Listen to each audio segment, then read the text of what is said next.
on, everybody? It's your buddy, it's your pal Spaz Phoenix, along with Kristen and another guest who we're going to get to in a second. This is Flix. We're talking finally about Godzilla vs. Kong. Kristen, say hello and tell everybody who else we've got. I was waiting for you to fuck up the intro again, like you did last time. You hate me. This is not even fun. And I have my boyfriend Travis with us, who is our, but not the, Godzilla expert. Or even a, I would say. I think we kind of had to do this, though. By the time that Godzilla and Kong actually got together in a movie, the fact that we've dropped your name in Godzilla, in Skull Island, in, what's the other one? King of the Monsters. And then we woke you up at one point to ask how you felt what you thought was going to happen on this movie, and you're like... I was just like, yeah, I have no idea. There was like a 2-minute gap while she got on the phone and woke you up and came on, and we got you all set up with the headset. Hey, what do you think is going to happen in the movie? I don't know. Thanks for coming out. I feel like he did that specifically because he got slightly annoyed that he... one, was asleep, and two, had to put pants on to come into this room. Yes. I mean, it's an audio forum. None of us would have known. He would be breaking our house rules. We have a roommate who would be really upset if he saw me walking around pantsless. Fair enough. That is completely fair. Pants in the common area is a rule. Yes. Or I think our rule is no nudity, in the common area. I mean, in most cases, those two things are sort of simultaneous: wearing pants, not being naked. We did not come together today, to talk about whether or not Travis is wearing pants. He is wearing pants. I can confirm. Okay. I would throw the question to you as well, but that would be really inappropriate. We are here to talk about... also wearing pants. Very good. I cannot promise that I am wearing pants. I'm also pausing, for those of you out there that are wrestling fans, I'm actually pausing right in the middle of Double or Nothing and doing this instead because fuck AEW. Moving on, Godzilla vs. Kong. We said before we came on, we're not really going to do the bullet point, like point-by-point thing that Kristen and I usually do, because it's a monster movie, and it's a whole lot of fun, and we're here to talk about the monsters kicking the shit out of each other. So I'm going to throw it to our guest first of all. Travis, overall thoughts of the movie? I liked it. The reason why you were there to see it, the monster fights were spectacular. Yeah. The human elements, not so much. But that's what you get with a monster movie. I will say they didn't linger on that as much. I think they are learning... each time they get a little bit of backlash, like, we don't care about the humans. I mean, me and Kristen have slowly decided that we don't like kids. It's fine.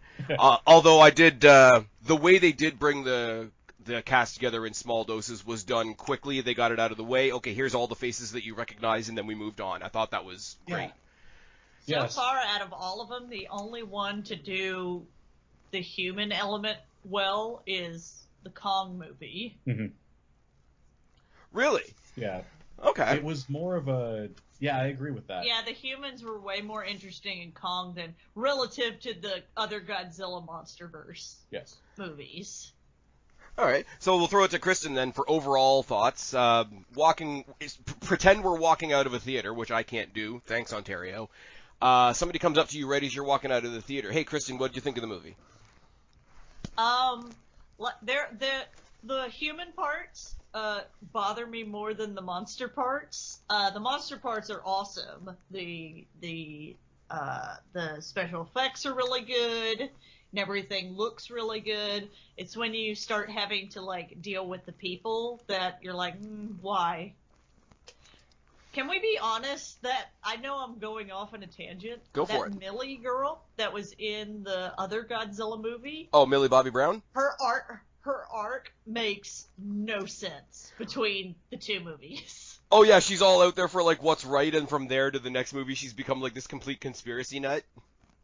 Mm-hmm. Yes, that's like she's got the tinfoil, but she has the kid from Deadpool 2 whose name I don't remember, who is like in a I don't know what to call it. One of you will maybe have a word for it. He's that guy that's along for the ride, and every decision that gets made is like, well, fuck me. Here we go.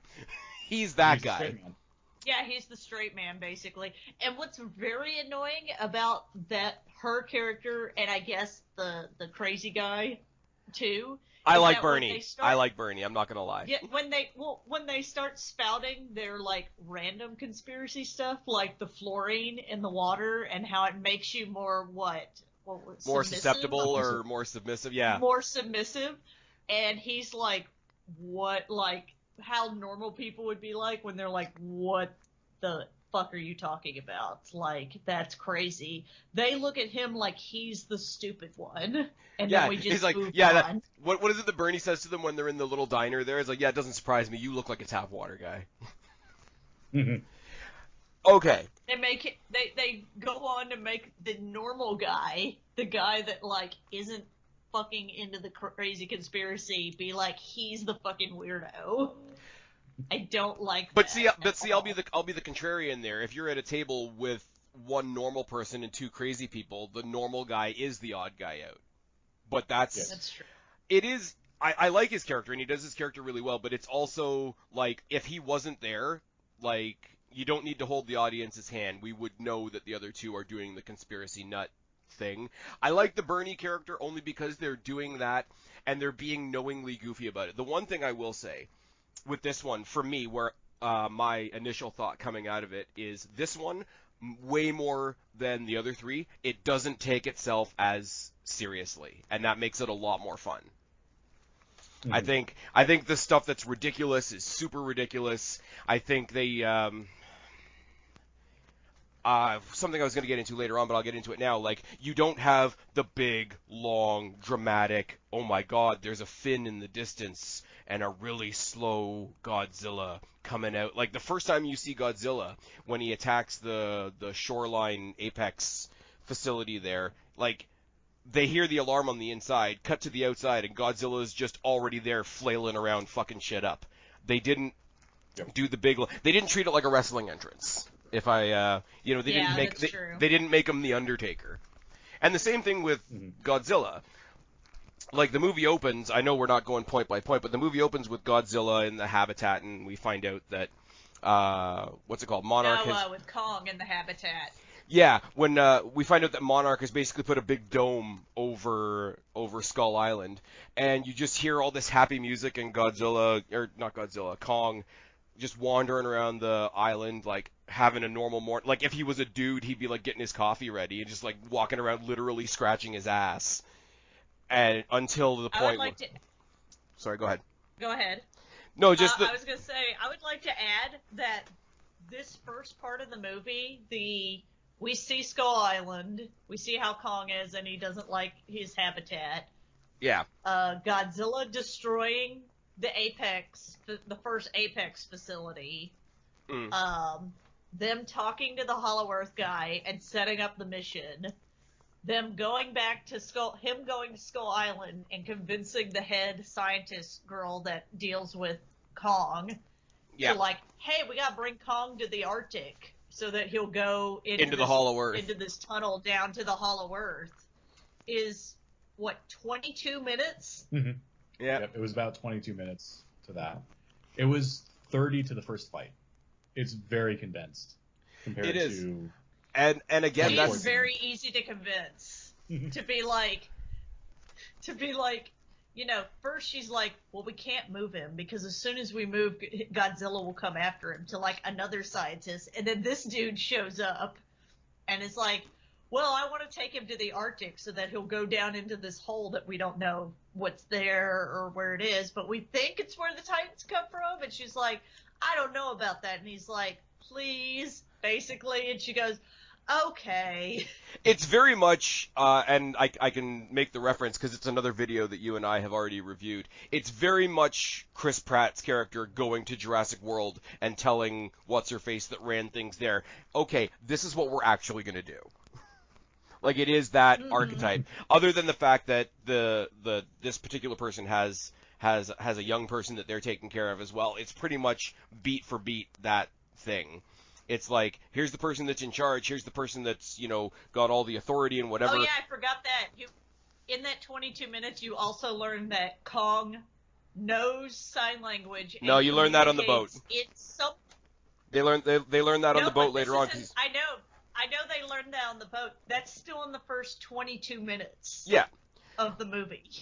But Did see, you learn all of that stuff? See, but this is where I love the idea of the like ridiculous monster movie. In a normal, more serious genre, having a bunch of information just dumped on you here, accept this, accept this, accept this, would be something we would chew them out over. But as we've all said in various ways, we don't care about the people. Just put put the chess pieces on the board so that the monsters can fight. And I think for this type of movie, I think that works. We don't find out that he does the sign language thing until they're on the boat and he's freaking out and the kid is the only. It is another cliche that, oh, here's this big monster, but like this little tiny child can relax him and calm him. And I almost want to say, you know, the sun's going down, the sun's getting real low. But it's very, like, there's every trope from every movie. I'm going to make another Jurassic World comparison later on. But I thought it was a neat touch when they do go to, I don't know any names, so this is going to be terrible. The Alexander Skarsgård character, the guy that's doing the Hollow Earth stuff. I do like the fact that one of the officials from Apex that goes to him is Sarazawa's kid. Like, that... Yeah. That's a piece that, like, wouldn't have mattered if they didn't put it in, but it's here. It's a little bit of something. They're going into the Hollow Earth. They've developed the Heaves, these big floating machines that don't obey the laws of gravity, and you won't get crushed because obviously he's got a family member that got crushed, and that's why he doesn't want to go in. And what do we think of the general idea of, hey, he's a monster, we can't control him at all, but we're also going into what we think used to be his habitat, so he's going to make a great guide. Yeah. The dude who's never been there before. Yeah. The ape that's never been there before. Yeah. But he's going to know how it works because salmon or some shit. Yes, I was going to say, you mentioned the spawning salmon thing. Again, I'm just going to keep adding things to the list that are like, here are some spit points of facts that we just want you to accept, and we'll move on. Yep. I will say that it leads to them being on the boat, them meeting the other young woman that's representing Apex, and I'm here to give you all your tech. Which, by the way, not based on the movie at all, really. But, so, we went down a rabbit hole when looking at the boat and stuff for Godzilla. And we were like, because they sedate him at some point. Mm-hmm. And they're like, how much would it take to sedate Godzilla? Oh, did you do math? Oh yeah, there's a Google Doc with like 4 people attached to it. This is where this is not even my show anymore. with citations and everything. Yeah.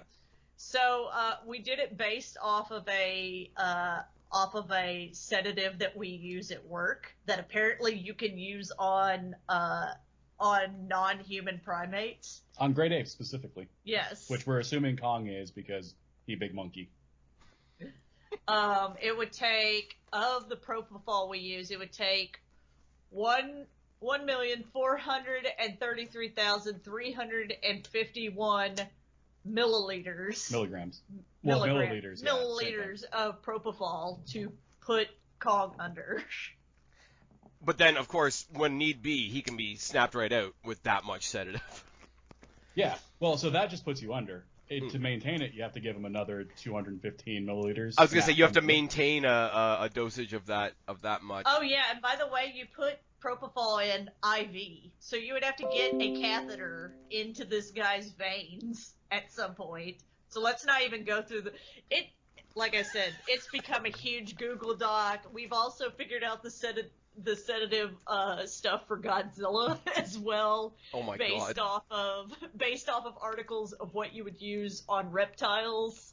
And then we had to look up what the closest reptile to Godzilla is. It became a whole thing. You can totally give a raptor a blood transfusion from a T-Rex. Yeah. Just add that on to the Jurassic Park references that I'm going to keep making in this podcast, by the way. Oh, just so you know, if you wanted to keep Kong sedated for the entire ride to the Arctic, it would cost $414,292,540.07. Worth of sedative. Just of sedative. depending on cost and supply. Yes, I'm assuming that you can get 1 billion milligrams of propofol.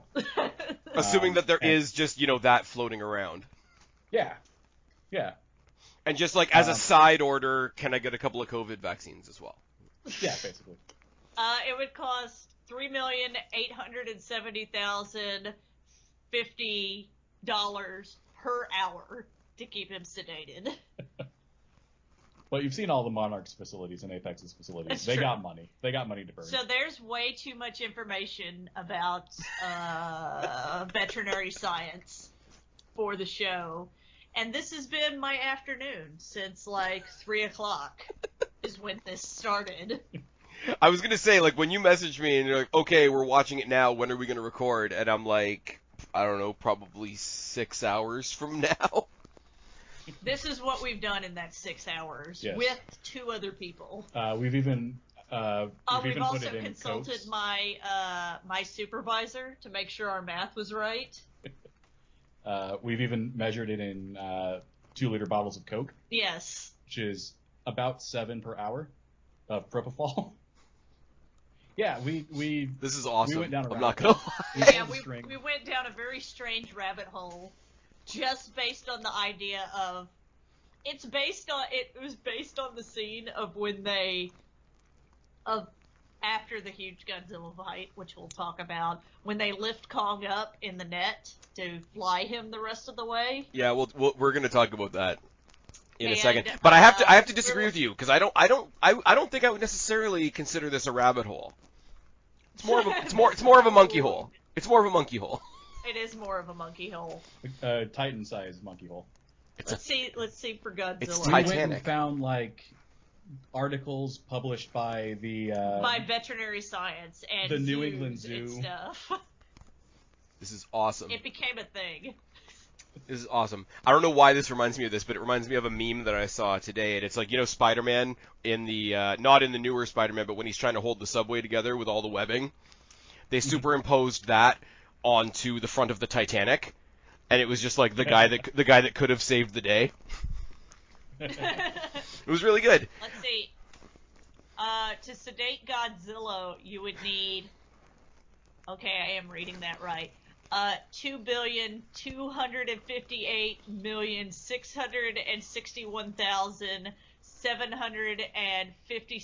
2,258,661,757.25 milliliters of propofol to sedate Godzilla, just to get him under. That's a lot. Yes.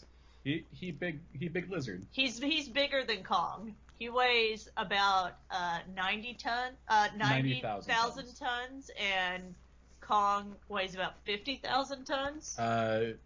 No, I think we found on Fandom it was 158. I Just think 158. I think we read that wrong because we've now changed the. That's why we have citations. Oh, okay. Oh yeah, we have citations Yep, in see? our. Wait, 158 tons. So Godzilla is orders of magnitude heavier than Kong. Yeah. Oh yeah, I came out of this movie as well, and I know it's not the point of the story. I came out of this thinking like Godzilla should have smoked Kong in like 5 minutes. Mhm. Like just the I don't general. know, Kong might be stronger pound for pound than Godzilla is, though. And Godzilla Yeah. would also be a lot slower based on his weight. But babe, you versus an elephant, who's gonna win? Depending, I mean, Wow. you've taken down elephants before. Right, but then Not you'd with like, guns, with spears and stuff. Yeah, Why do I you think guess. the mammoths don't exist? yeah, I guess Kong did have it. They exist. They all just got He has a haircuts. higher brain capacity than Godzilla does. Yeah. He's able to use tools. Oh, we'll get to that. Per the movie, he's able to use tools. Per the Therefore, he movie- has a high brain capacity. Per the movie, he just like hadn't been home in a while and came back and tidied up. I will say, and Yes. here's my controversial comment for the early going of the podcast. I like the fight on the ship better because it's different. It's a different scenario. It's a little bit of the Anakin and Obi-Wan fighting on the lava, so they both have to like stand on something. It's a bit of that while they're on the carrier, and then it's a bit of Kong's at a severe disadvantage because they're in the water. and Godzilla has the obvious advantage. It put them in such a different scenario than these particular series of movies have put us in most of the time. 2 monsters, 3 monsters, a couple of monsters fighting through a city, whole bunch of buildings get knocked over, and they do it to varying degrees of success. But here you've got the boat that they're fighting on, the other boat that gets attached to Godzilla at some point and basically gets used like a buoy so that they can see where he is underwater. The fact that Godzilla can just pick up a handful of airplanes and chuck them at...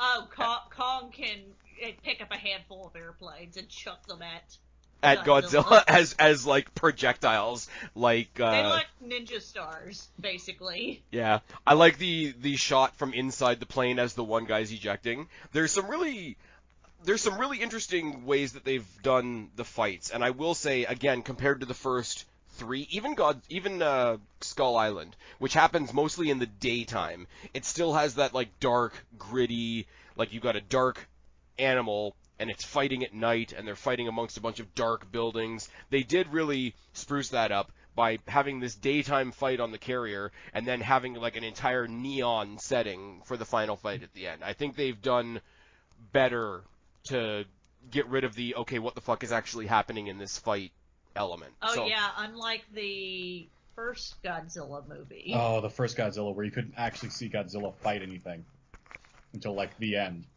Oh, also, if you want to see a lot of neon, total side note, go on Netflix right now and watch Army of the Dead. It's actually... I've heard good things about that. It's actually... My comment for it is some of the ideas that went into it and some of the acting that happens into it is it's the better. review within the review. Yeah, it's a review within a review. Quick thoughts on Army of the Dead. Some of the ideas that went into it and some of the acting that happens in it are better than a zombie movie deserves. And I like zombie movies, so take that for what you will. It is long. It's like 2 hours and change. Okay. But that's literally... obviously, like, the wrestling connection for me, like, having Batista in it. Batista is surprisingly good in it. And there's one actress in the movie, and I'm not going to tell anybody who it is for those of you that haven't seen it. There's one actress in the movie that was actually never on set. That was completely put in there digitally because they had to replace other random unknown actor that got Me Too'd. So they just, like, digitally replaced them in an already existing movie. Which is... terrifying in a way because you can't tell. But it's but yeah, no, it's a lot of fun. There's some seriousness in it. Obviously there's some emotional stuff along the way, but it is everything you want from a ridiculous zombie movie based in Las Vegas. There's a lot of Elvis. There's a lot of like redone, remastered, covered Elvis. So yeah, awesome. Go check that out on Netflix if you guys haven't. There ends the review within the review. So cool fight on the boat. I like the fight on the boat better than the final fight, but that's just me. Godzilla wins the first round because they're basically in the water and Kong's a monkey. I don't know. Kong has to breathe. Godzilla not apparently so much. Doesn't. Apparently Godzilla has gills. Yeah. Well, they track him through the water. He is based off a marine iguana. Fair enough. I do like, and I don't think it was necessary, but when he does like throw himself back on the boat, he just like pukes up all the water. Because obviously you would, because that's what would happen to us. But it's just this massive like his puke of water like takes up an entire like marine carrier. Travis wanted fish to come out. What? Yeah, so like being that big when he inhales water could have like inhaled a fish and not noticed. Yeah. So when he was coughing up the water, he wanted fish to come out.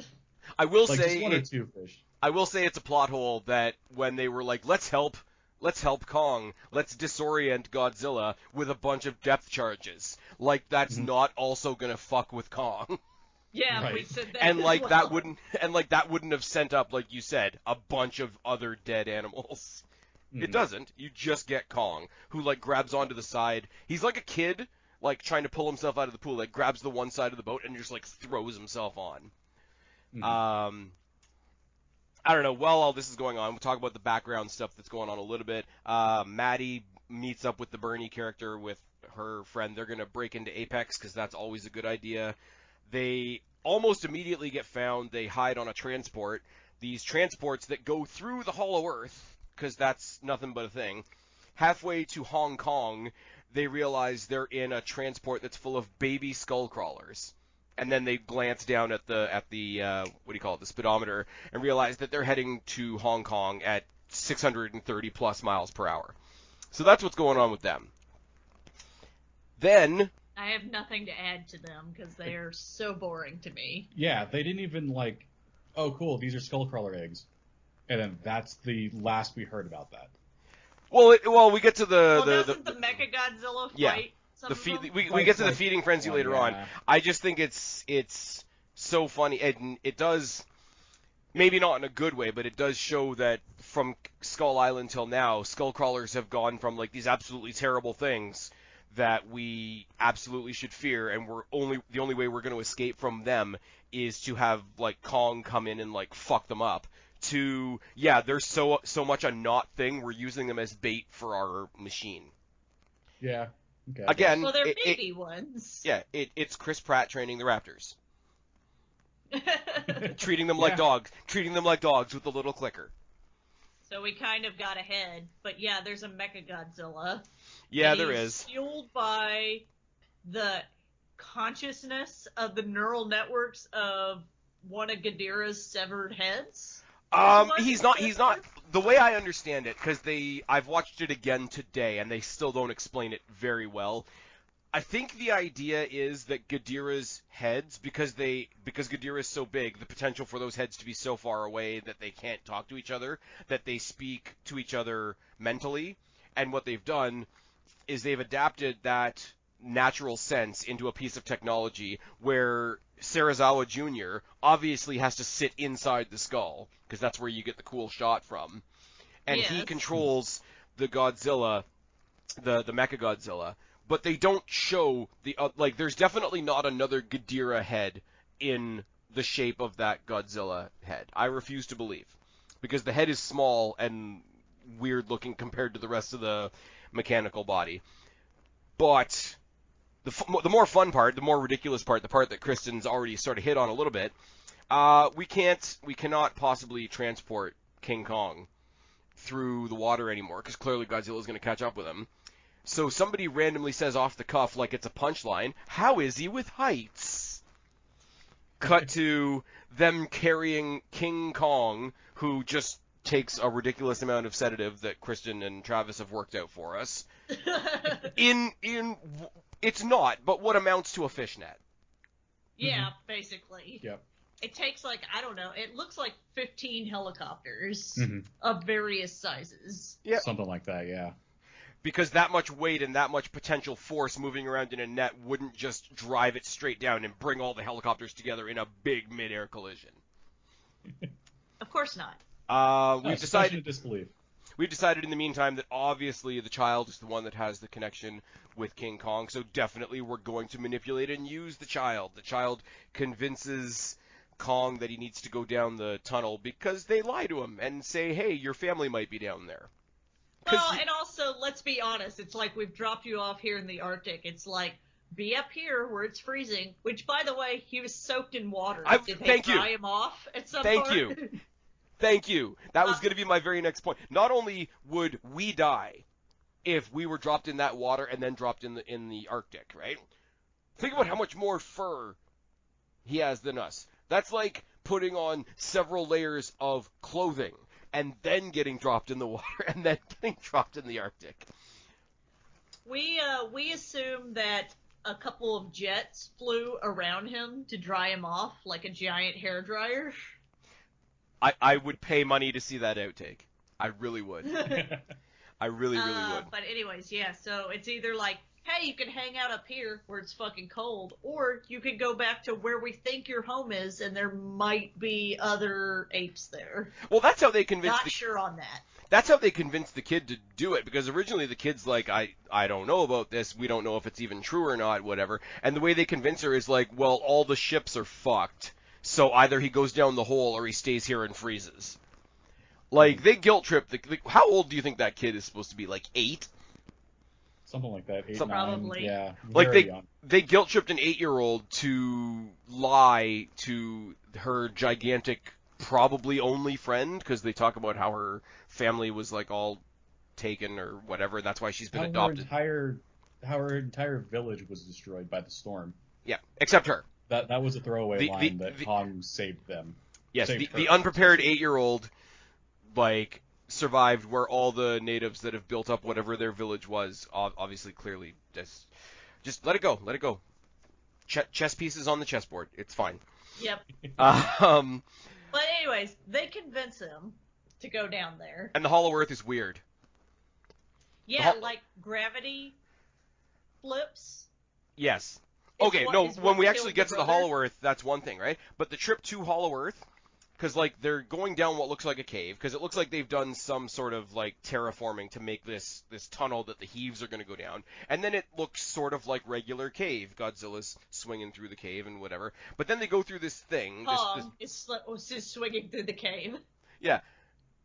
There's a portal, and they go through a bit that originally I thought, like, why does the inside of the Earth look like space? But it doesn't. It looks like the old 1995, like, Windows Media Player visualizations. Like, it looks like a screensaver that they're flying through for a little bit. And then they break back through the portal into some more cave, into the world. I mean, I'm doing hand motions, which is awesome because nobody can see me, and this is an audio platform.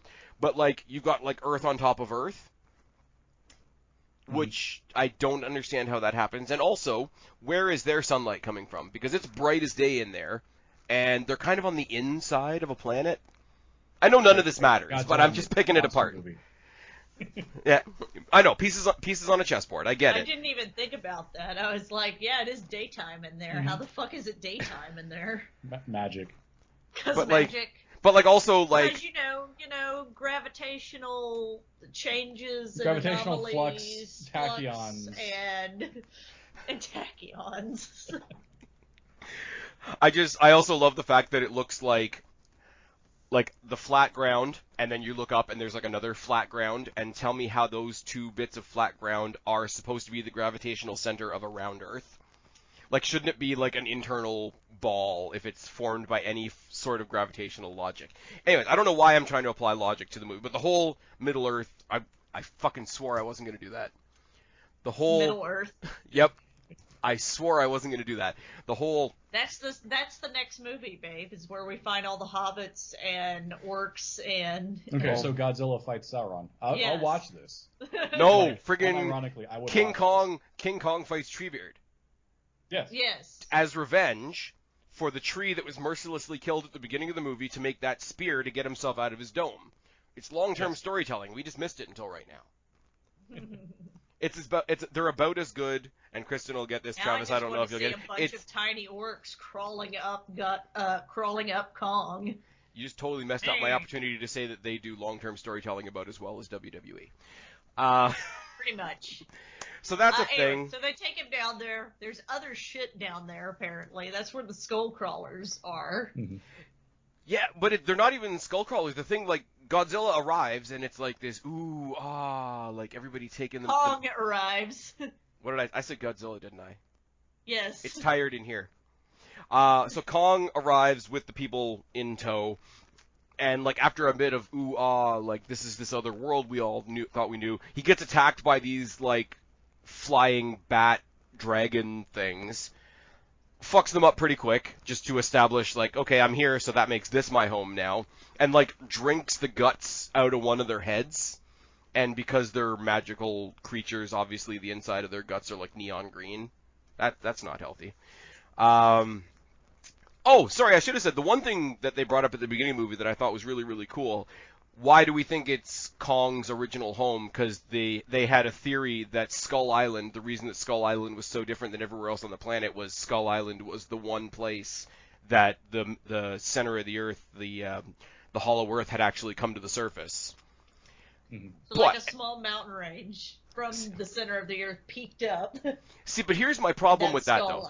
Because my first reaction to that is that's an awesome theory. But also, if that's true, if Skull Island is where the center of the Earth came to the surface of the Earth, why did they have to go to Antarctica to go back in. Mm-hmm.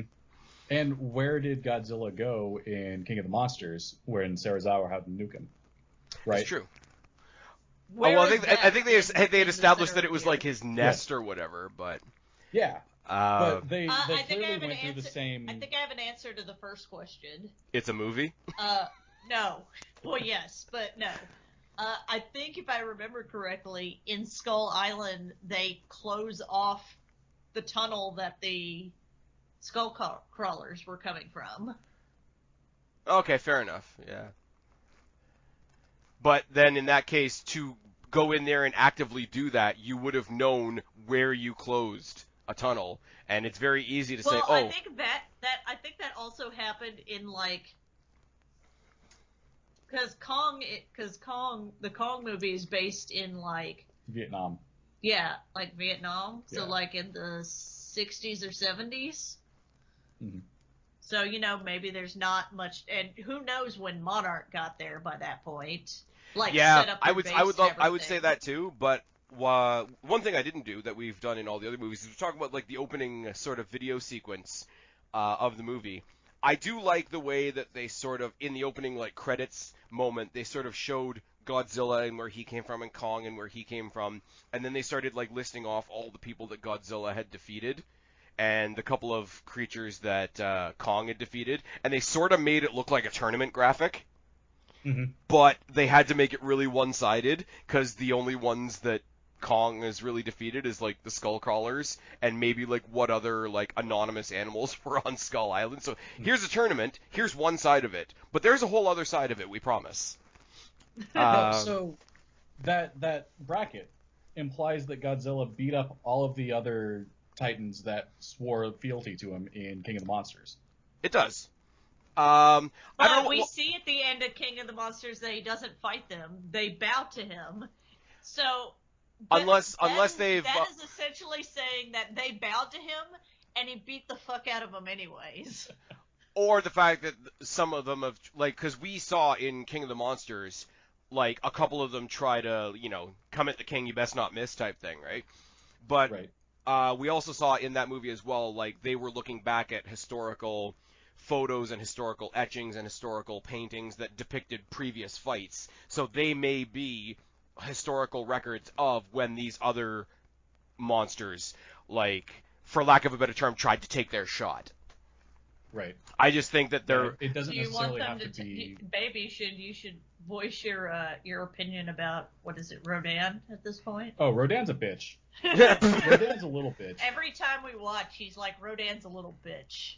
Well, what did I decide last time? Last time when we were running through all the monsters that got like 2 seconds of cameo, I was like, they showed Behemoth, the big gorilla with the big huge tusks. I'm like, I want a Behemoth movie now because that just looks badass. Yeah.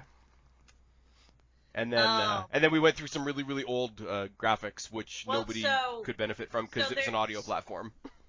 So apparently whatever movie production place is doing this version of Godzilla, they don't have the rights to all the different monsters. Yeah, so Legendary only got rights to Rodan, Mothra, Ghidorah, Godzilla, and Kong. So they just had to make up. So they just had to make up some other Titans, which is why you have just like the woolly mammoth, or just like regular animals but bigger. Yep, the woolly mammoth, just huge. Oh, the big huge spider that looks like trees. A spider. Yes. So we were like, well, if we're gonna make up Titans, Travis and I want a giant cat, just for the thing of the nuclear silo that The cooling tower. Yeah, the cooling tower. Just the idea of seeing like the top from the nose up of a cat peeking over the tower, because they all want nuclear energy. Nice. So it's just like a cat curled up in that tower. And see, I would love to agree with you that they just threw in some random things that were just like stuff that we know but bigger. But that's what King Kong is. Yes. That's true. That's basically what he is. Like, and crossover. Godzilla is basically like an alteration of whatever.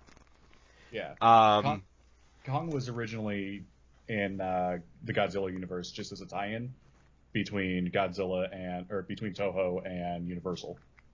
Oh, is that true? I think Toho was struggling at the time, so they wanted Kong in there as like a big name. So is Kong not a Toho property then? No, Oh. It's the same King Kong as like the really, really old King Kong where he's on the Empire State Building swatting at flies. Okay. Or swatting at airplanes. So Jack Black King Kong. Yes. But, that movie's not canon to this universe. But Yeah. Same. We weren't in the everybody's trying to be Marvel phase of movie making yet. Right.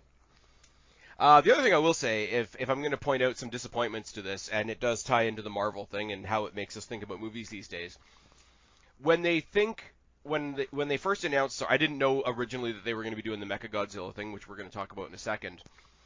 But when they said Godzilla versus Kong, and they were coming off of King of the Monsters, I'm like, okay, here's Godzilla with all his backup. Wouldn't it be awesome if King Kong came with like the Skull Crushers and the mammoths and the big spiders and all that from Skull Island, and you basically have like the splash page scene from an all-out war. Yeah, from like Avengers Civil War. Yeah, where you have Godzilla and his posse and Kong and his posse staring at each other. Because that's the best part of Avengers Civil War. That's true. You just admitted that it's an Avengers movie. Moving on. No, I didn't. It's not an Avengers movie. It's a Captain America movie. Sure it is. He's the main character. He's the one we follow. Like, this is not a Godzilla movie. It's a Kong movie. It's a Kong movie. Long distance pat on the head for Kristen. Okay. Don't patronize me. I would Don't never. With this patronizing. I would never, ever, ever do that to your face. In the meantime, the kids and Bernie end up in Hong Kong, Mechagodzilla facility. Basically, they get dumped into a feeding center, or the feeding pit thing. Their whole shtick, their whole story is Godzilla doesn't just start attacking randomly. Like, something provokes him, and nobody believes that. And then they find Mechagodzilla. They're like, but what I love about look, that... What I love about that, nobody believes them, because it's the same as I think you and I made this same comparison when we did the first Godzilla movie, right? You get a ghost movie, you get a zombie movie, you get a vampire movie. Nobody believes the crazy person that's trying to tell them what's going on. Well, Millie Bobby Brown's character and the Bernie character are the ones that are like, yeah, no, Apex is doing something fucked up, and that's why Godzilla's freaking out. So the people that are crazy, that we've already talked about being crazy, do end up being right, which is... Not frustrating right. as hell. Well, real quick, we when we first met Madison, Millie Bobby Brown's character, she goes and talks to her dad, trying to convince her dad that Godzilla has a reason for attacking Apex, and her dad's like, no, he doesn't do this just for no reason, and then they have a fight over the same point. Yes. And then they storm away in a huff. Well, because, and he does a flip-flop too, if you look at the two movies, because when you go into King of the Monsters, right, he hates Titans, he's going to do whatever he can to, whatever, like, fuck with the Titans, because, Godzilla attacked his town and his other kid got killed and whatever, and his whole arc in that movie is like, okay, they're not all bad, Godzilla's actually here to help us, and then he ends up being part of the act that saves Godzilla in the end. And in this movie, he's back to, oh, well, I guess he had a change of heart. I guess he's just a dick now. Like, way to wipe out what you did in the last movie. Yeah, it feels like his character and Madison were not supposed to be the same actors and actresses. Like, they were supposed to be different characters, but then they were like, oh, we want some star power. Yeah. Well, not necessarily star power, but like continuity. Like you need all the threads. Like you got them. You've got sorry to say it this way, but like the one black scientist from Kong Skull Island. You've got Alexander Skarsgård's character to tie it in from Skull Island. You don't have anybody. You don't have Bryan Cranston anymore. No. So you can't do that. He made the stupid mistake of killing him off. And I think at this point in time, if you want to tie it into the original Godzilla, you want Aaron what's-his-face and and Scarlet Witch. Yeah. There we go. I was gonna say they're busy being not Avengers. Scarlet Witch, Captain Marvel. No. No. It was Scarlet Witch. It's not. It's It is. Captain Marvel. It's No. Brie Larson. No, it's not. Oh, she's talking about Godzilla versus Kong, or she's I'm talking about Skull Skull Kong. Island. I'm talking Skull about Island. Godzilla. Yeah, Oh, we okay. switched to Oh, You know, okay. We, 'Cause by we ripped the piss time out of this because they're a couple in that movie, and then they're brother and sister in the Marvel universe. Oh, okay. Mhm. Yeah, And no, 'cause apparently by the he's time gonna that be Godzilla versus Kong happens. total Brie side Larson's note. gonna be like 80. Yeah. Total side note: seeing as he's dead now as Quicksilver, apparently he's going to be the new Kraven in the Spider-Man universe. Sure, why not? Because That's not gonna be confusing at all. Well, they brought in the X-Men Quicksilver for WandaVision, so like there aren't really any rules anymore. By the way, everybody that's listening, stay tuned because we start doing Loki reviews soon. Yeah. I know they're coming out on Wednesdays, but we're still recording them on the weekend because we're busy people.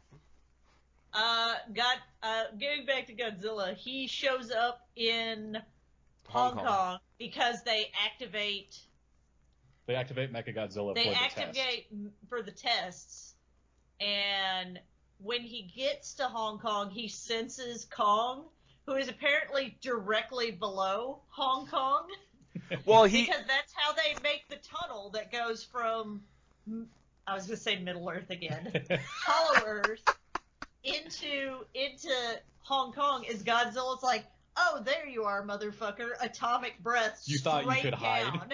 That's okay. Speaking of, and I stole a Kristen joke here, so I have to give credit for it now. A couple weeks ago, I was reviewing an old NXT pay-per-view, and I got to throw in your old Neville Oakenshield joke in there. It's good, right? Yep.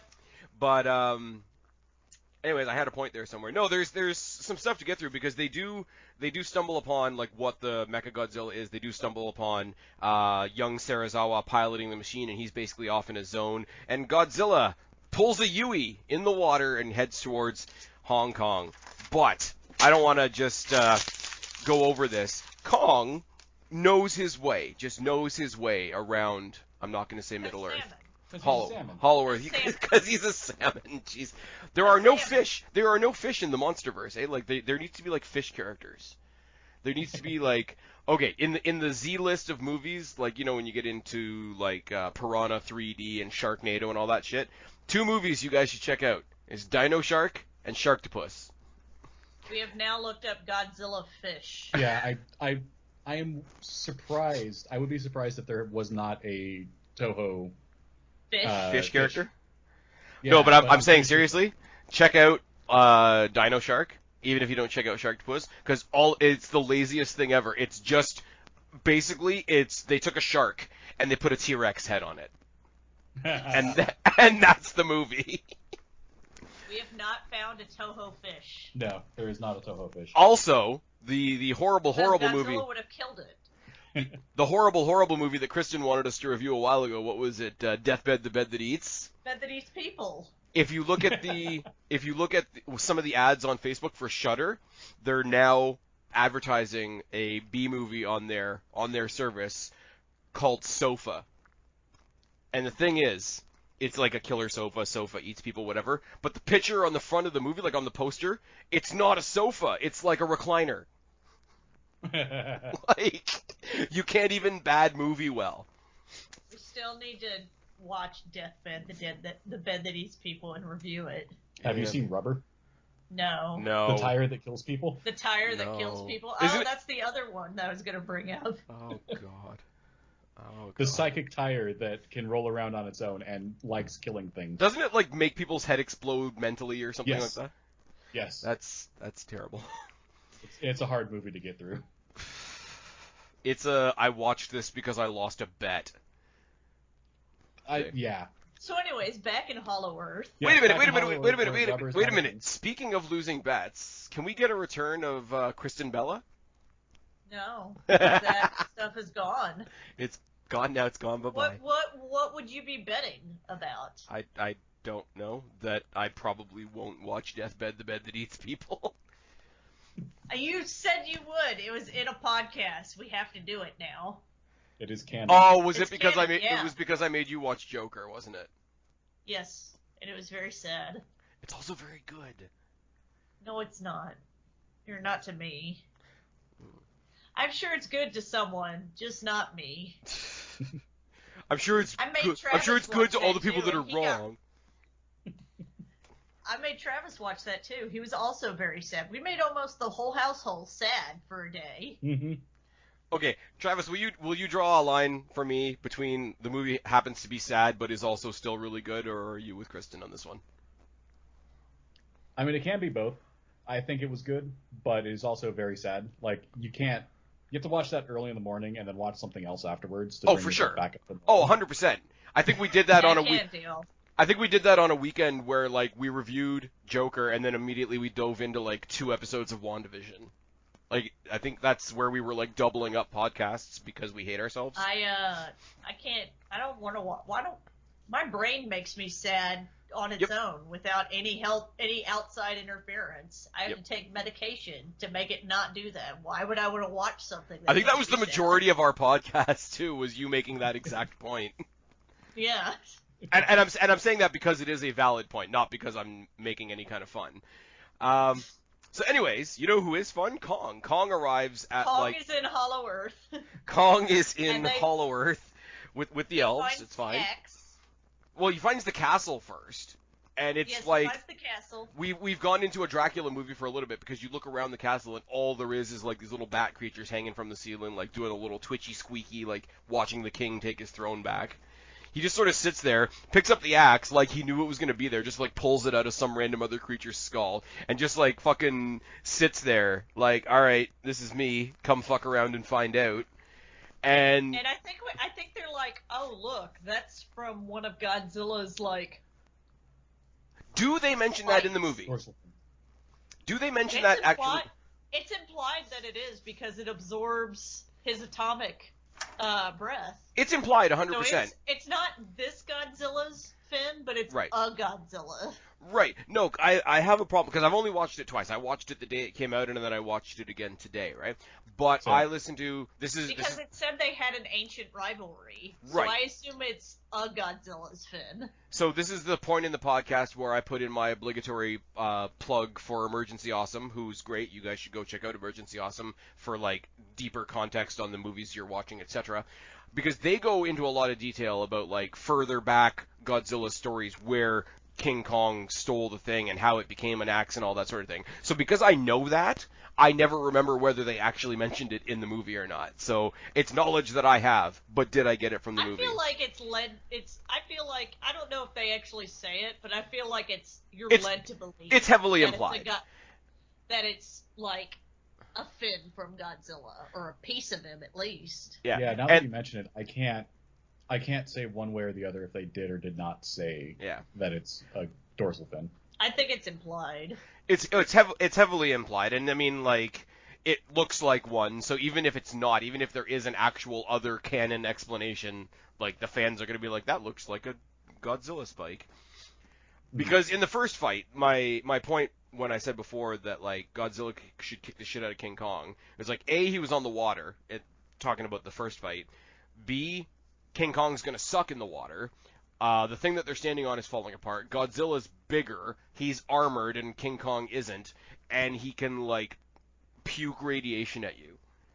So, like, they had to build in some kind of weapon to even remotely balance the scales on this. I don't know, other than this series of Godzilla, King Kong, whatever, is that axe canon in anything else? I don't believe so. The Okay. last time Godzilla and Kong fought, King Kong used a tree as a club. Oh, okay, so there's a GIF.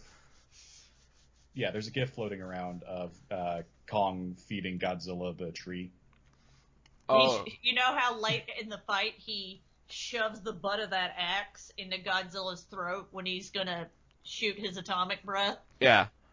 He does something similar, but with a tree. Yes. In the old one. Okay, so it's a beefed up, supercharged version of that. Then that makes sense. Yes. I was just curious whether it came from something, because I'm not gonna lie, I'm not gonna go back and watch the older versions of stuff.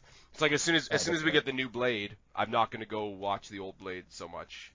Although I'm really looking forward to Blade. Side note, Maddie and Bernie and the conspiracy crew, they find the skull control center thing. Serizawa's in a trance. Godzilla arrives in Hong Kong and starts fucking shit up. Kong plugs his axe. We go back to the middle. Middle Earth. I don't care. He plugs his axe into the floor because like he hasn't used his phone in a while and it needs to go back on its charger. Like that's what and it while is. he's doing that, the Apex, I guess the daughter of the like main dude at Apex, she's like, "Oh, I'm gonna get a sample of this Of the stuff because that's what they need to power the thing." This is Apex propriety like materials, like we own. But see, what I don't get about that, right, is and then they're like, "You can't do that. This is like a big stuff." And she's like, "My father gets what he wants." And then they put guns on, the good guys. And then they all get fucked up by guns. And then they all forget there's a huge 158-ton like gorilla that's really attached to this tiny child. But can I say something though? They never take that element to the surface. No, they just analyze it. It never leaves the Hollow Earth. They do a quick scan of it, and Buddy up in the top is like, "Yeah, we can recreate that in the next 5 minutes." But here's the thing that I don't get either though, right? Because they keep talking about how they need to power up the Mechagodzilla, right? And he's only operating at like 75%, or he's only operating at like 85%, right? He's in this feeding chamber where the bones and corpses of like every other thing they've put in front of him are just like strewn about the place. So at 75 or 80%, like what's he struggling with? He can't use his energy breath as long. Woo. Yeah. I mean, I know we're supposed to be like, okay, Godzilla and Kong are like the final bosses, right? But like, it's not exactly struggling. Like, it's. No. I know. This is where I venture heavily into nitpick territory, but okay, so when they get this new material, I'm going way off. Yep. Way forward right now, but I'm looking here on the like summary article. Once they use the new material, it's like, oh, it becomes volatile. They activate Mechagodzilla, and because of the new material, it has a mind of its own. Yeah, no, the consciousness of Ghidorah takes over the Mechagodzilla. Mm-hmm. Haven't we established that Ghidorah doesn't come from this planet? Didn't they say that in Yes. King of the Monsters? Yes. So why would the Hollow Earth energy make Ghidorah be like, oh shit, and wake up? Okay, but was there not, and I'm giving them credit where they probably don't. Monsters. Was there not? I'm giving them credit where they probably don't deserve it. But was there not a point in King of the Monsters where Godzilla let Ghidorah have it full strength, and Ghidorah basically just blasted it back? So it's not the same energy, but if you want to go with it is an energy that Ghidorah can use, even though it's not theirs. I'm straining the definition here. Because Ghidorah powers up by biting a substation. That's true too. Which is also an earthly thing. Yeah, so it seems like he could just use whatever energy he wanted. So basically, they just didn't have enough of it to wake up his consciousness. Well, they didn't have enough of it. They didn't have enough of it to power up the machine. I don't think they would have. I don't think they would have done it if they think whatever energy source they were using wasn't enough to wake up the consciousness of Ghidorah to take over. Well, yeah, because it was only 80%. It wasn't God level, pun intended. Mm-hmm. But I mean, also, I don't think they would have taken it to 100% if they had known that they would also lose control of it. To be fair, we're showing the ignorance of male. The fact that this head has its own fucking consciousness even after it's dead. Yep. They basically implied that Ghidorah has a soul. Yes. Is what this is. And it's in his skull. That's okay. Or at least one of the heads. Ghidorah is Casper, and Ghidorah has unfinished business. Well, yeah, because Godzilla's still rolling around. See? There's a beef to be ended there. You just have to challenge him on a conversational level and tell him that he's got nothing else to prove, and then he'll just go away. I did not think I was going to stick a Casper reference in there. That was fun. I enjoyed that. But what I love, getting back to this, I love that because the power is like Godzilla power, even though it's being wielded by Kong, he plugs it into the floor. He charges up his cell phone. The big ring around his throne is like in the shape of a Godzilla, which doesn't make any sense because there's no way Godzilla is sitting in that throne because it's almost human shaped. I assume the thing is that they, again, implied on my end. Yes. I feel like it was implied. Like the axe, I feel like it's, to the victor goes the spoils. That's a dead Godzilla that they fashioned into a chair, I guess. They fashioned into a rug? No, into a chair. Well, there's also a Godzilla on the ground, too. Oh, okay, then yeah, maybe. They made him into a rug. She didn't know where I was going with that, did she? Because they do. Rug. They power up a Godzilla thing on the floor, and it literally looks like a Godzilla made out of LED lights. But what I love about this, because we do... He's a rug on the ground. His mouth is open, like those bear rugs. Because we do so much Marvel, I'm going to say that powering up the axe, it really, really sets off Godzilla's spidey senses, and he knows exactly in this spot in the floor, if I just blast the floor, I'm going to find King Kong. It took him a while. Well, I mean, he was able to find him on a boat, and he wasn't even, fucking doing anything. Is true, but it's just this whole, And what I love about the timing of all that is while he's blasting through the floor to get King Kong, what he's actually doing is he's blasting all, the evil Apex employees that are trying to fuck with the good guys that are there with King Kong, so there's a little bit of, karmic justice there. And then there's just a hole in the ground, and can I say, That goes straight into Hollow Earth. It goes straight into Hollow Earth, but also, like the promos before a WrestleMania match, you see the two of them looking up the hole at each other and just yelling. Yes. They're just yelling. There's no way they can hear each other, but No. they're yelling at each other. And also, can we talk about, I don't care that they went 6 billion miles per hour or whatever. It should take King Kong, just distance-wise, a lot longer to crawl from the center of the Earth to the surface of Hong Kong. Because he doesn't have superpowers, super jets. He's very mad, though. Yes, he is driven by rage. He is It's driven true. by rage, yeah. It's like protesters that are so angry COVID can't get them. Anyways, moving on. Kong finally crawls up into Kong crawls up into King Kong. No, Kong crawls up into Hong Kong, and they have the second fight. And the second fight is good.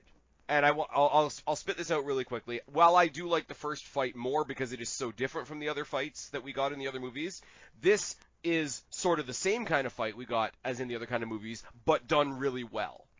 Mm-hmm. And It very much reminds me of Pacific Rim. I love Pacific Rim, and I love. It's a giant monster movie, man. Yes, it's a ridiculous robot. Are you saying you love it because you've seen both of them? Yes, I have both of them. I don't know. The Uprising is not a Pacific Rim movie. Okay. In our house, the second Pacific Rim movie doesn't exist. They were brand new content to me, so I'm not basing it on anything. I look at it the same way I kind of look at these. Okay, show me some big dumb fun. What I love is that they've put so much more effort into the animation of Godzilla and Kong, and both of them, in several points in the fight, you can see sarcasm on their faces. You can see that, oh, you think that's gonna get me? I'm gonna get you with this. You can see, they have attitude, whereas in all the other movies, it just feels like two big masses, hitting each other until somebody falls down. Because it's lit up, and because it's not gritty and dark like the other ones are, it's a funny thing to mention in a fight, but they have more personality in this than they have in any of the other three movies. Mm-hmm. They very clearly have a different fighting style, like they should, as Godzilla's lizard. And so he's a more bitey. He doesn't have upper body strength like Kong does. Yeah. Kong uses that pretty well. I was going to say, I don't think his hands Kong and Godzilla have always had personalities at our house. Yes. But mostly it's because we give them personalities. Yeah, you had to, create narrative where there wasn't any. I think to Travis's point though, like Godzilla's gonna hit you with some big bombs, some big punches and whatever. I don't think Godzilla's hands come into play until one point where Kong is actually down and he's like clawing at his chest and whatnot. You do get the money shot that we got in all the commercials where Kong's got the axe and it's fully charged and Godzilla's got the fire breath. He's coming out towards him. And he's got the big like coming down with the axe shot and it's really good, but very, very quickly after that is where he's got him down and he's clawing at the chest and whatever, and King Kong is clearly at the disadvantage because it's like dropping the Infinity Gauntlet. Once he doesn't have the axe, he's not as powerful. But they just have that again, like they did in the tunnel. They're face to face now, and they just do that like the carnal scream thing. Yeah, that's right. When they scream at each other. Yeah. But and I think at some point at some point during that part of the fight, that's when Kong's shoulder gets knocked out of place. Yeah, because they have to revive him. We're gonna talk about that in a second. While this is going on, while they're screaming at each other, is when they bring Mechagodzilla up to 100%. It gets a mind of its own. It quickly dispatches of like the owner of Apex. Like, here's the guy that started up all the shit. His death isn't even like a climax thing. It's just like, okay, I'm aware now. Chomp. And very quickly after that, Well, he's right in the middle of a speech about his evil plan. Yes, villain monologues. Ding. But also Bernie walking away from that. I was like, I really wanted to hear the end of that speech. I do like Bernie. I don't care. But at the same time as that's happening, is because the connection is still to Serizawa. He also, I think we're meant to imply that like he telepathically fries his brain because we don't see him again. Yeah, I think that's what you're led to believe. Like, you were using this connection to control me. Now I'm my own sentient being, so have a bit of this. So Kong's down because he's had his chest all clawed out and he lost the scream off. Mechagodzilla just bursts out of the side of the mountain because why not? And starts fighting Godzilla and the people. The Kong people, like Skarsgård's character and the Deaf Kid and all that sort of thing. Deaf Kid goes over to Kong. And this is another one of those, it's supposed to be a nice thing, because obviously it's a young child. Child notices different things than adults do, and the child's deaf, so it has a different sense of things than other people do. There is no way that kid feels King Kong's heart. Well, two other monsters are stomping around like the next block over. But we're meant to... connected to him. Yeah, okay. Okay. Yeah, but man, bioacoustics can't come back this one. Bioacoustics. Yeah, I love Cinema Sins when they did the Sins video for King of the Monsters. He's like, I wanted to do a separate bonus round for every single time they said bioacoustics. But then, for reasons, because it's monster movie science, they're going to basically defibrillate Kong with the heave machine, because earlier in the movie when the rich bitch from Apex was bragging about the heaves, was like, you know how much power it takes to power these? You could power Vegas for a week with the power in these. I'm like, that's terrifying. But they do it. They basically set the mini spaceship thing on his chest. They rig it to explode, and he's good. He's good to go. Need one. Luckily, he didn't need another shock. Yeah, luckily he didn't need one more. Well, convenience law dictates that you only need one because all the other ones were destroyed because they were driven by evil Apex people. Yep. So the laws of movie convenience dictate that he only needed one. And here's where we get the little girl telling him, finally, hey, Godzilla's not your enemy. We all know who the real enemy is. And Kristen... It's the metal bitch. And Kristen, we're going to go back one more time to Jurassic World, the Raptor, and the T-Rex, who would normally kill each other. We're buddies now. We're buddies we now. Have to fight that things. We're buddies now because that's a human creation, and we know the real bad things are the human creations. And then they fuck him up. Godzilla gets knocked down. I should say before, because you mentioned his shoulder getting knocked all out of place. The first thing he does... Yeah, that's right. He knocks his shoulder back into place. After being defibrillated, after being, on death's door, being defibrillated by a spaceship, what you do is you shoulder check a building to put your shoulder back in place. Yeah. And then you're good to go. I do like the Avengers team up moment of, Kong's got a clear shot, Godzilla gives him a blast of whatever to charge up the axe, and then let's forget the part that he rescues Godzilla. Godzilla's about to be killed the same way he fucked up Ghidorah, which is that Mechagodzilla's prying. He's going to do the breath down. Blast him.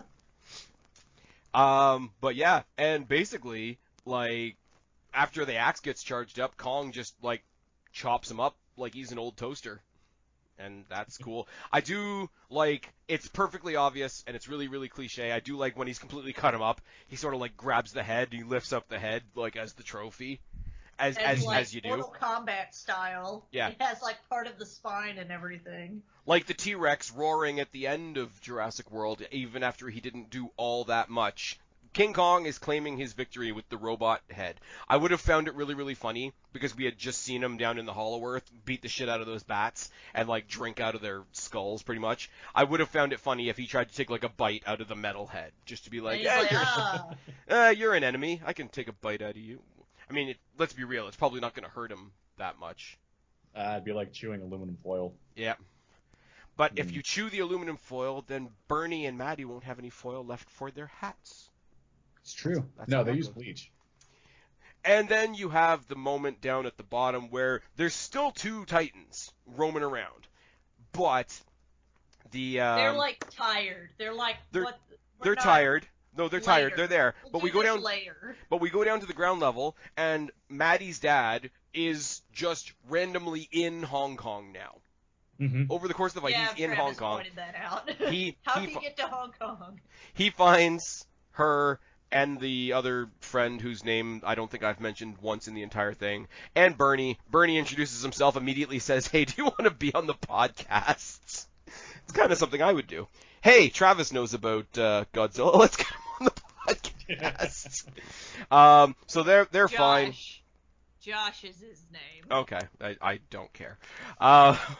Skarsgård's character and the girls are obviously safe because, why would anybody not be safe? The downtown core was completely empty when Batman and Superman were fighting. Don't forget. And Godzilla and Kong, like, Kong picks up the axe, Godzilla roars at him one more time, he puts the axe back down, and they basically do the Raptor T-Rex, like, I'll nod, you go that way, I go this way. So it's every Versus movie ever. It's the way Batman vs. Superman ends. It's kind of the way Avengers Civil War ends. It's the way Jurassic World ends. There is no clear victor. Well, you couldn't end with a clear victor in this between those two. Well, you couldn't, but it's the whole, like, you go from absolutely I have to be the better over this other whatever for whatever reason to I'm really fucking tired. We'll do this later. To, like, I'm about done. Truce. And then we have a quick flash forward to Monarch in the Hollow Earth creating the Kong Sanctuary, because the entire Hollow Earth is now the Kong Sanctuary, so I guess that brings to a point the idea that Skull Island was the extension of the Hollow Earth. Again, where does that leave Godzilla then? Where is he, like... Where is his nest in relation to Hollow Earth? Well, is it not Hollow in Earth Hollow is basically... Earth? Does he just use the Hollow Earth to, like, get from point A to point B? I think that the tunnels that he was using... I think the tunnels that he was using, and I'm purely speculating at this point, because he's only using them really to get from place to place on the surface. So I think we're talking about very superficial first levels, not the actual Hollow Earth core. There's nothing in the movie that says that. I'm just going to make that distinction in my own head, or else nothing makes sense. So, I mean, because basically his nest is in, like, Atlantis. Yeah. But his nest was also something that they were able to reach from a submarine. Like, you wouldn't get to where Kong is now by a submarine. Well, you're not too sure about that. Like, they mention that they lost GPS, so they couldn't figure out where they were. Inertial, this is on the submarine in King of Monsters. Yes. But inertial's like we're 600,000 miles away from where we were, whatever. Which is about the same behavior as going into the Hollow Earth. But it's also underwater reversal? but it's also underwater now, and there was an explosion and whatever. Yeah. And And like, it caved well, in, my the other water. reason for thinking that it is sort of more superficial than the actual Hollow Earth core of this movie is you would think that if that was canon, like if Godzilla's thing was part of the actual core of the Hollow Earth, that A, there'd be a lot more water in the Hollow Earth because it was underwater, and B, there would be some like massive nuclear damage to the Hollow Earth, which there isn't, or at least not as explained in this movie. Again, I'll say it one more time, I'm venturing completely into speculation at this point.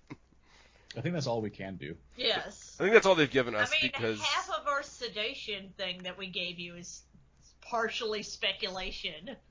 yeah, but there's way It's more based on actual the weight fact and that si- you've thrown into that than anything that I'm speculating right Based now. on the weight and size of animals that don't fucking exist. Mm-hmm. It's true.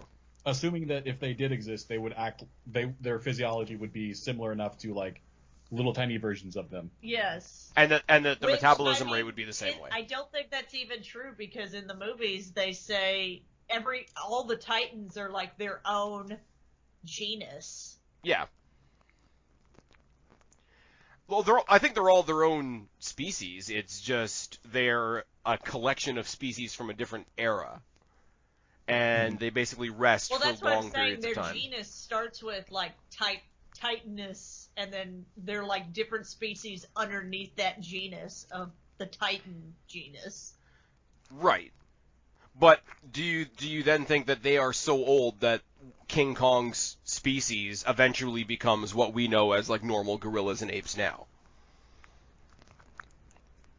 Or are they trying to imply it the other way, that they're a totally different species that just are very, very, very conveniently similar from a movie design point of view? I think they're totally different species that just like Look identical. Hang on, I'm gonna look at the. But think of it this way: giant monkey versus giant lizard Yes. fighting. Yes. Yep. I think what it was whatever entity was around back then created the Kong species, and then God was making monkeys and like looked at his buddy's notes a little bit and like copied a bit of the homework. Yes, that, but smaller. See, it's completely different. See, if I make it smaller, it'll be more manageable.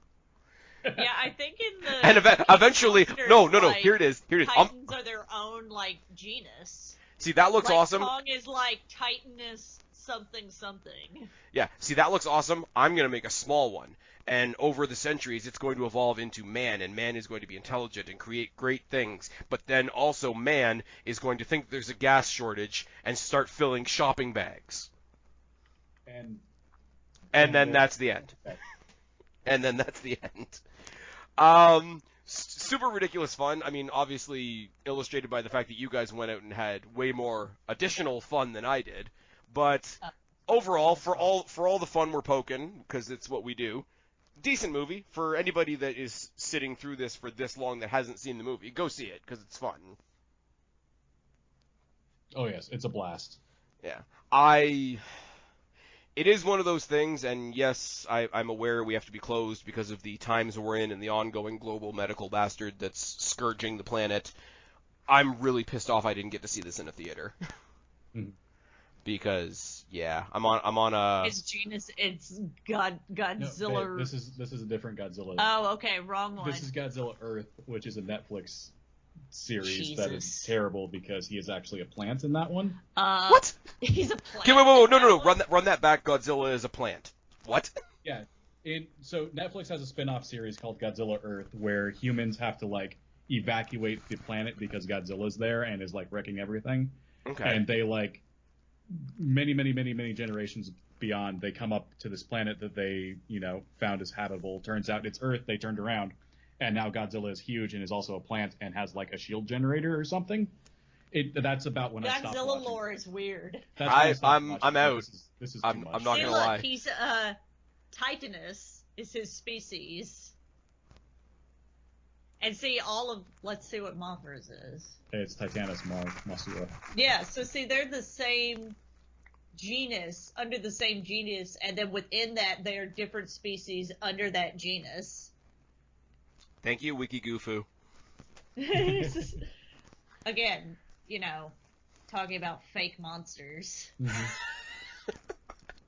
I think we've dug more in on this movie than we have on anything else that we've done since we started doing Flix Fix. Kong is just Titanus Kong. I mean, that's nice and simple. Kong is a species. He's not an individual animals. So if there were more of them, there's a group of Kongs. Yes. Well, yeah, but then when there's only one left, it becomes your name. Look at the Black Widow program. But if hypothetically we found more of them. So what you need is Dr. Hammond to go and find a mosquito that bit one of the Kongs back in the day, and on an island, we're gonna do Titanus Park. Oh yes, it's gonna be good. You truck this giant Titanus mosquito in. Oh, now I'm just interested in how they're classifying all of the. I'm going down. That's a person. Oh no, I know. No, I had Godzilla. No, you were clicking on Sarazawa. No, we're gonna get a T-Rex versus Baby Kong, aren't we? Sarazawa. See, look, Ghidorah is Titanus Ghidorah. But how is Ghidorah considered a Titan when Ghidorah is actually an alien? Because they didn't learn about being an alien until after they classified it, and they're like, we don't want to go. So their analysis. Oh look, there is a cat. There's a fucking cat in Godzilla lore. So okay, but if they lion. didn't know that about Ghidorah, then their entire application that they're all from the same Titanus gene is absolute bullshit, and Godzilla and Kong are not the same species. Well, I mean, they're not the same species, but they're in the same genus. How do you determine something's of the same genus? You have to tell its DNA or figure out how they link. You're not getting DNA off these guys. They're not letting you get anywhere close. Look, see, I don't know. There was the black market guy that bought the skull at the end of King of the Monsters. Now, how Apex got it after that is never explained. But money probably. Actually, you know what? It is explained because Ghidorah is a three-headed monster, and Apex had two, so he's got the other one. He's going to clone a Ghidorah, and then we're going to get Mecha Ghidorah in the next movie. I've just done all the work for you, guys. I hope so. Script writers, just bring it all to me. Why would they think that that's a good idea after, we made this Mecha Godzilla, so okay. Why did they keep... No. Giant monster movie? Oh. Okay, Kristen. Is it like Jurassic Park, and they're like, we're just going to keep making dinosaur-themed parks? What's the Jeff Goldblum line? I used this on somebody the other day. Yes, your scientists were so preoccupied with whether or not they could, they didn't stop to think if they should. Yep. I'm just fascinated that I found a giant cat in the Monsterverse. But also, you're questioning why people would do things even though they're a bad idea when you can look out your window and see people that disprove that theory. Yeah, dude with broken suspension. Oh. All right, let's end this. People filling their shopping bags with gasoline. People panic buying toilet paper because that's how toilet paper runs out. We've gone far off the mark here. Kristen, Travis, tell people where to find you. I don't think you can find Travis anywhere, but you can find me on Twitter at BlackCatFeline, where I don't tweet. And Instagram, where you don't gram. Take pictures where I don't gram, yeah. And YouTube, where you do not tube. I do not tube either, no. All right, and you guys know where to... You can find me here on this podcast, almost exclusively. Pretty much.